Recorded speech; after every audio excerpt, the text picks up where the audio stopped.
je suis vraiment contre le fait de mettre un zéro si quelqu'un a utilisé l'IA. Je ne vois pas le sens. Pour moi, c'est presque à nous, en tant qu'enseignants, de réfléchir à des nouvelles évaluations qui ne sont pas faisables par IA. Il y a plein de choses que l'IA ne sait pas encore faire.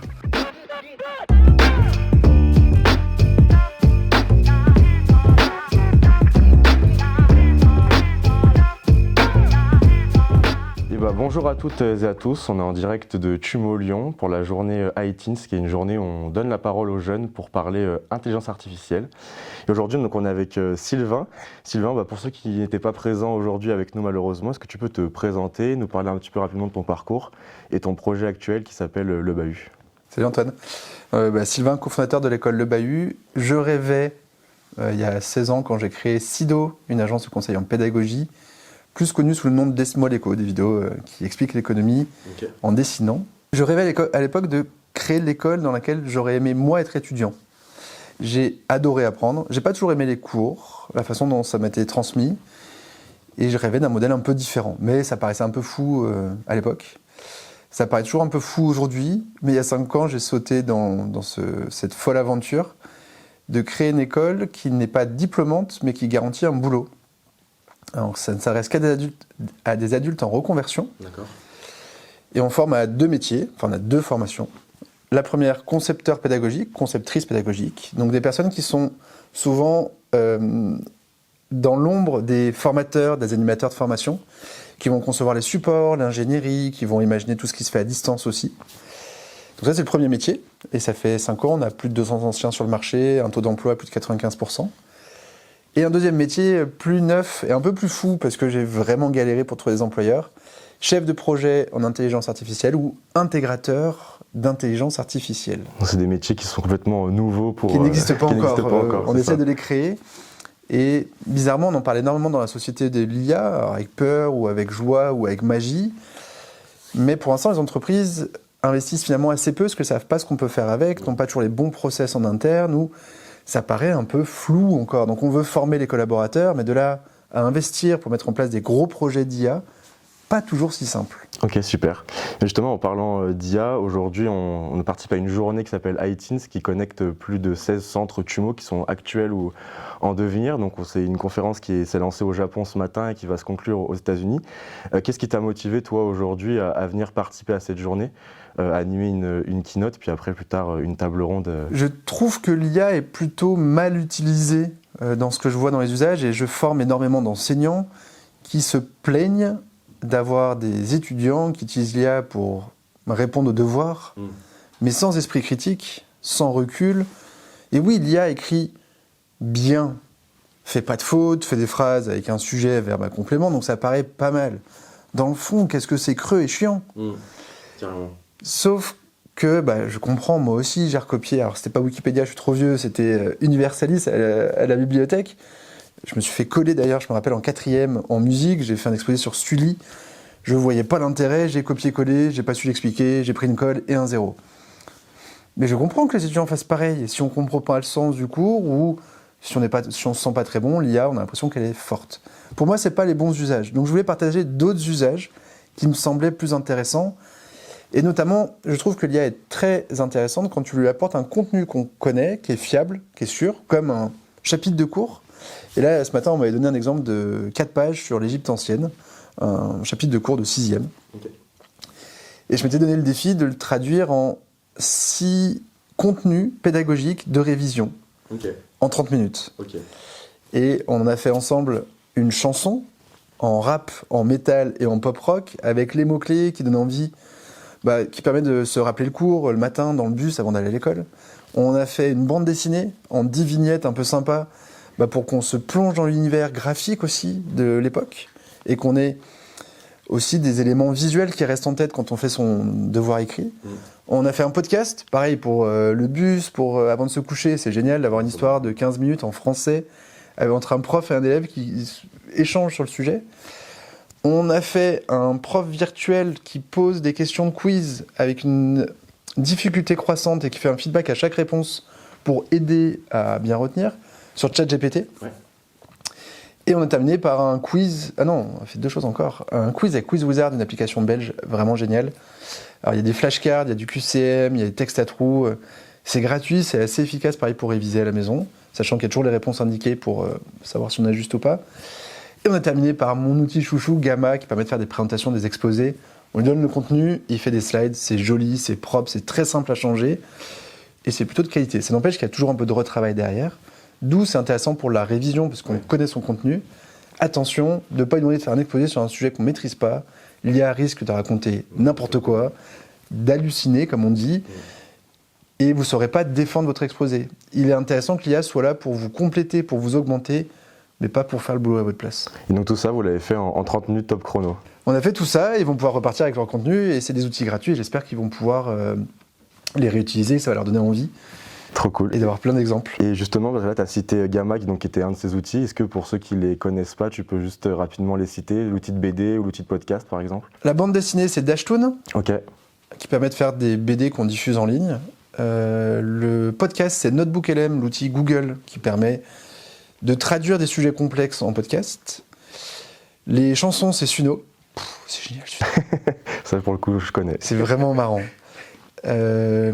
Le PowerPoint, c'est Gamma, GA2MA. Et les quiz, c'est Quiz Wizard. Ok. Et j'ai montré aussi Claude. Moi, je préfère largement Claude à ChatGPT pour le faire rédiger, pour lui faire écrire des prompts, pour lui faire écrire des contenus, en partant d'une base toujours. Ne créez pas de contenu from scratch.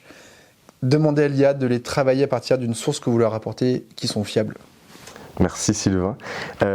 Aujourd'hui, la cible de Tumo, c'est des 12-18 ans. Donc l'IA, c'est quelque chose qui existe depuis la nuit des temps en soi, c'est pas nouveau, mais il y a eu un gros boom avec l'avènement de ChatGPT et des modèles qu'on peut qualifier, je crois, d'open source ou ce genre de choses. Surtout, il y a des accès grand public. Effectivement, les IA, on les avait de partout, mais on ne pouvait pas, nous, en tant que particuliers, jouer avec. C'est ça. Maintenant, on peut, c'est cool. Et justement, si toi, tu t'étais retrouvé dans la peau, tu avais été tumoyen, donc entre 12 et 18 ans, comment tu aurais réagi par rapport à cet avènement de l'IA? Est-ce que tu aurais plutôt été craintif ou plutôt une personnalité où tu aurais voulu en savoir plus, aller tester par toi-même, te rendre compte, de comprendre comment ça fonctionne concrètement? J'avais eu la chance d'avoir un ordinateur à l'époque, donc j'étais un peu bidouilleur et je serais allé utiliser probablement mal parce que les enseignants ne sont pas formés à bien utiliser l'IA, eux non plus, donc ne savent pas expliquer pourquoi ça vaut le coup, dans quel cadre et pourquoi parfois ça vaut pas le coup. Je suis vraiment contre le fait de mettre un 0 si quelqu'un a utilisé l'IA. Je ne vois pas le sens. Pour moi, c'est presque à nous, en tant qu'enseignants, de réfléchir à des nouvelles évaluations qui ne sont pas faisables par IA. Il y a plein de choses que l'IA ne sait pas encore faire. Ou, au contraire, tu vois, Dashtoon, j'ai aussi utilisé mon évaluation, dire, j'ai fait un cours sur la Première Guerre mondiale.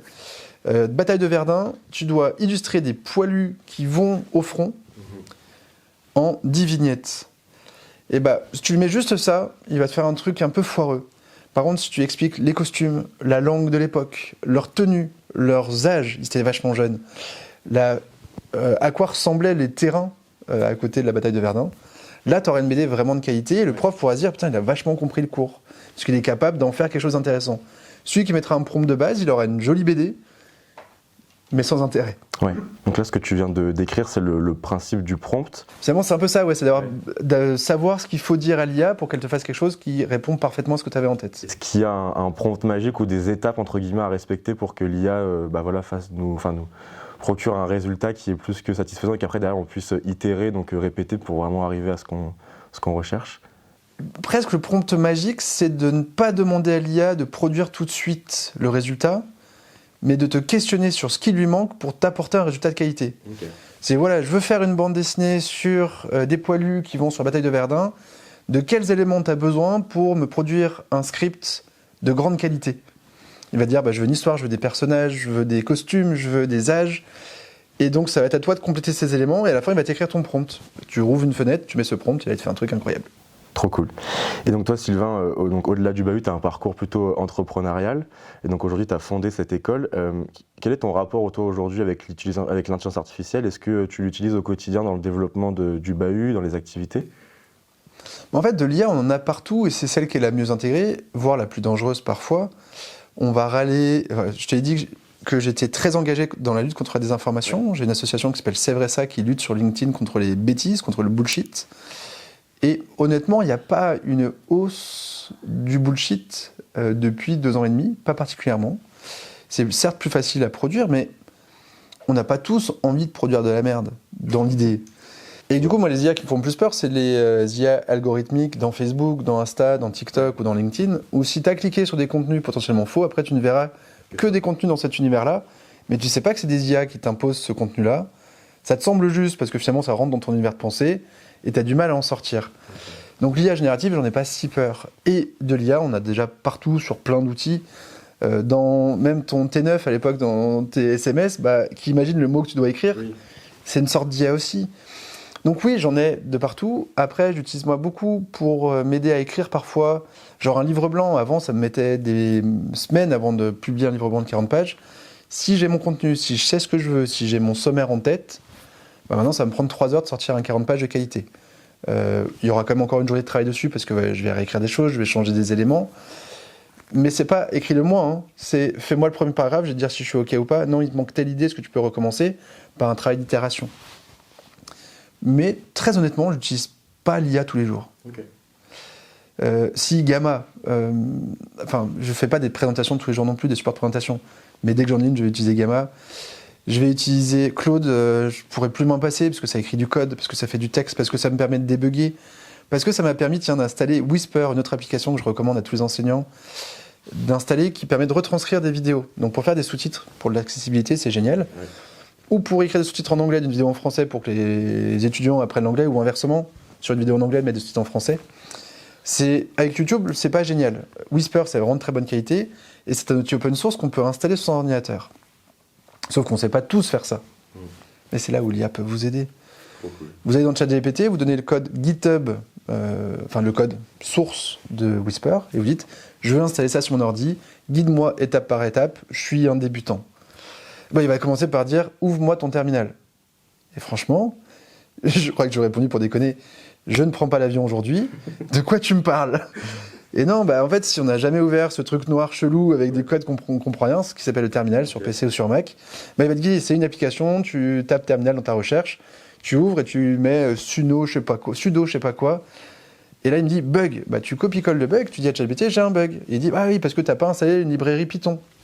Tu dis mais comment j'installe ? Ça m'a mis 2 heures, mais maintenant j'ai Whisper sur mon ordi, je peux retranscrire la vidéo en open source, en local, en respectant le RGPD et tout. Et je trouve ça trop cool en fait d'être guidé, aidé, alors qu'avant j'aurais été incapable de faire ça. Et puis au final, tu as travaillé un peu main dans la main avec ChatGPT pour... Et j'ai un peu compris comment marche un terminal, comment marche le code, comment on installe des applications. Donc là, je trouve ça des usages intéressants. Les mauvais usages, c'est lui demander des définitions. Il n'a pas nécessairement la bonne. Qui est l'auteur de cette citation ? Prépare-moi mon week-end à Londres ou à Lyon. Franchement, à partir des gros blogs, et c'est pas nécessairement les sorties les plus intéressantes, il risque même de te mettre des faux sites web ou des prix qui sont pas à jour, parce qu'il ne les a pas, il n'est pas nécessairement connecté. Pour moi, ça, c'est pas les usages que je recommanderais de l'IA. Ok. Et justement, si tu devais donner des conseils à des jeunes qui nous écoutent aujourd'hui sur l'utilisation de l'IA, ça serait lesquels ? C'est d'avoir cette logique de prompting qui est de savoir clairement ce qu'on veut. Déjà, c'est pas toujours évident. L'IA, c'est pas à votre place en fait. Donc, si vous savez pas clairement ce que vous voulez, n'allez pas utiliser des IA. Et après, de lui découper étape par étape. Et je vous mets au défi en famille, c'est un truc que je fais dans toutes mes formations. Vous êtes, vous, une IA, vous allez demander à votre papa ou votre enfant de vous prompter pour boire un verre d'eau. Vous avez très soif, vous avez une bouteille qui est là, fermée, et un verre. Il va falloir qu'il vous guide pour boire de l'eau. On a déjà fait le test au bahut. Vous risquez d'en foutre partout. C'était assez marrant. Et vous allez voir que c'est pas si évident, parce qu'il y a des choses qu'on fait très naturellement sans se rendre compte. Lève la bouteille, sers-toi de l'eau. C'est quoi, sers-toi de l'eau ? Où, quoi, comment ?